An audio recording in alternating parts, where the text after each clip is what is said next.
Hello guys, this is Mahmoud Rauf. So in the last video we made a lot of entries and a lot of labels in our program, and we knew how to place them exactly where we want. So I hope guys that you practiced a lot, and I hope that you learned how to do that, because later we will create a calculator that we will place inside of our program. So first of all, we will go ahead and we will create the place where we will put our numbers, like the screen of the calculator exactly. So we will take a label and we will paste it right here. So try to make it easier for yourself all the time. Don't create something that you created before. Take a copy and paste it and try to change the settings for everything that you will paste. So we will take this right here and we will make a comment right here as calc, stands for calculator. So then we will go ahead to the place and we will change the place. So we'll go to rel x and it's going to be 705. And then we will go to make the height or the rel y to be 24. Then we need to add the width and the height.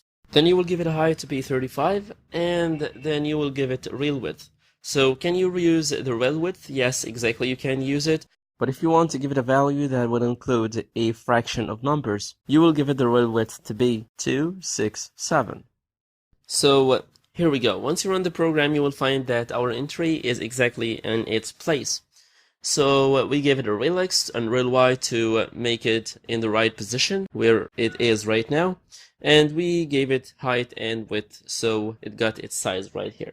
So now let's go ahead and we'll create a button. We didn't create buttons here before, so we will write self.button1, and then we will go ahead and we will write tk.button. We will place it on our window, which is master top. Then we will give it a text, which is going to be between single quotations, and we will write 7. And actually we can place that 7 right here, which is the text between 3 quotation marks actually. So why do we do that? Because I want to tell you that it's okay to put it between triple quotation marks right here. Because in the designer you will find that it will be placed between triple quotation marks right here, so it's okay and it's always the same. Then you will go ahead and you will give it a background color. And then we will go to give it a font. And let's give it the font of 14. So we will check our fonts up there. Then we need to place it. So we will go and we will write button1.place. We will give it rel x to be 705. And then we will give it rel y to be 0.34. So now once you run the code, you will find that our button is appearing right here. It's in the same rel x of the entry right there. And you will find that its rel y is different. So it left 34 from the top. Okay guys, and right here, so we need to change some things like the background, we need to change the foreground or the number on it. We need to change this border here, it's called the border width, and you will find that it allows the button to be a little bit, seems to be more realistic, or it's like sticking outside of the window. We want to make it flat, so let's go ahead and check how to make these tricks. So let's go ahead and we'll change the height and the width. The height is gonna be 44, and then the width is gonna be 67. So then we will give it a foreground to be different a little bit for the number on the button. And then last but not least, we will go ahead and we will make the border width to be 0, so it's gonna be flat. So let's go ahead and check our button. So as you see, the shape of the button has been completely changed. You will find that the height is the same right here, 44, and you will find that the width has been changed as we determined, and you will find that the foreground has changed. Number 7 right here, and you will find that it became flat. The border width became by 0, as you see. So now let's go and create the rest of the buttons. So let's copy the first button right here, and we will make a lot right here. Then let's go ahead for the next two. So it's gonna be 8 and 9. So we will change the text of them to be 8 and 9, and then we will change the rel x and the rel y. The width and the height are stable for the whole buttons. So we'll go for the rel x and the rel y, we'll change them. And even the rel y is going to be stable, but the rel x is going to be changed. So let's say the rel x of 8 is going to be 783. And then the width of, or the rel x of 9 is going to be 856. So let's run the code to check it out. So you will find that the text of that button right here is supposed to be 9, not 8. So we will go to change it. But you will find that the 3 buttons exactly at their places. The 8 is a little bit going to the right, so we will change its rel x to be to the left. So we will go ahead to change it. Let's try that. Here we go. So you will find now it's more suitable. So try all the time to set your settings and your configurations to make everything stable and to be looking good all the time. So now we want to create a button to be that slash, or it's going to be the division mark. So we will change its real X and we're going to change its width. Again, I put these numbers before and I tried all of this before, so you try to suit yourself all the time, guys, okay? And we will change the width and the height as well. We have the division right here at its place and everything is cool. So let's go to the second row. We will not change the real X. We just need to change the real Y. So we will take the first 4 buttons as a copy and we will paste them right here. And let's separate between them.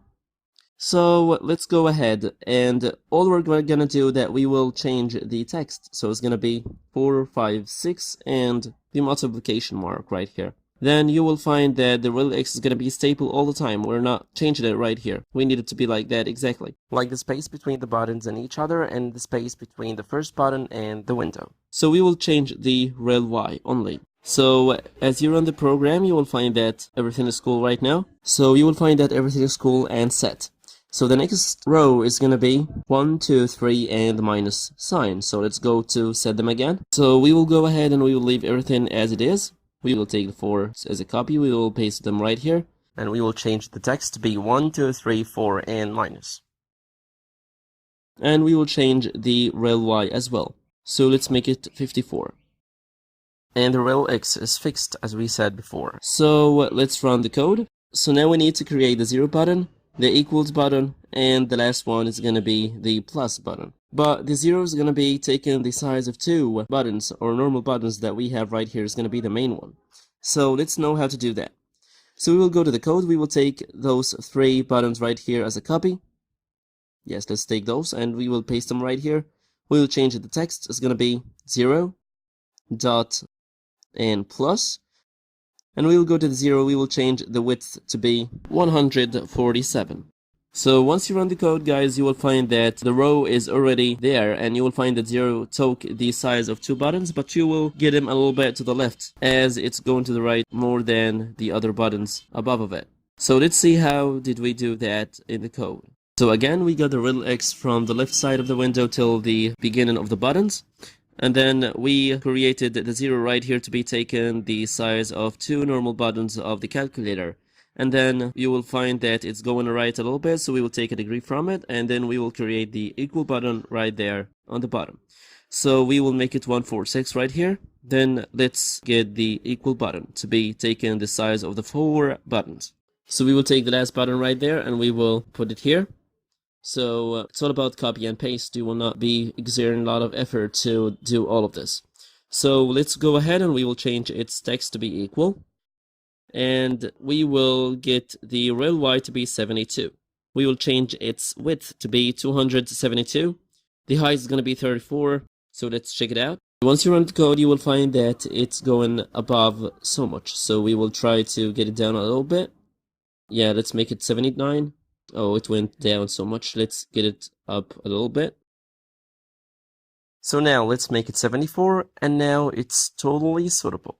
So we need to get those buttons right here, 0 point and plus. We need to make them, or their height, become less, so it's going to be more suitable. So let's make him 35 right here. And once you run the code, you will find that everything is set. Let's add some touch right here, so we will change the color of the equal button. So let's go ahead and we will change the color. Let's put that color right here. It's almost the same color of the title. It's a little bit lighter, but it's okay. So right here, we didn't make so much effort, guys. We're just taking copying and pasting all the time, and everything was set for us. So you just need to organize your buttons where you want, and this is the whole game. So here we go. Now we finished, guys. So everything is set right here. We don't need to add anything else. We just put our settings for all the buttons right here. We just changed the coordinations. All the settings were copied and pasted from the previous ones that we did. It's all about setting your buttons and your tools where you want on the window, guys. And we changed the colors of the tools, and we knew how to organize our tools in the perfect way. I know, guys, that this session was long a little bit, but that was proper, or that was the suitable thing to be done so you would know how to organize your tools over your window and how to do this step by step. Thank you so much, guys. I hope that you found that was beneficial for you, and see you in the next video.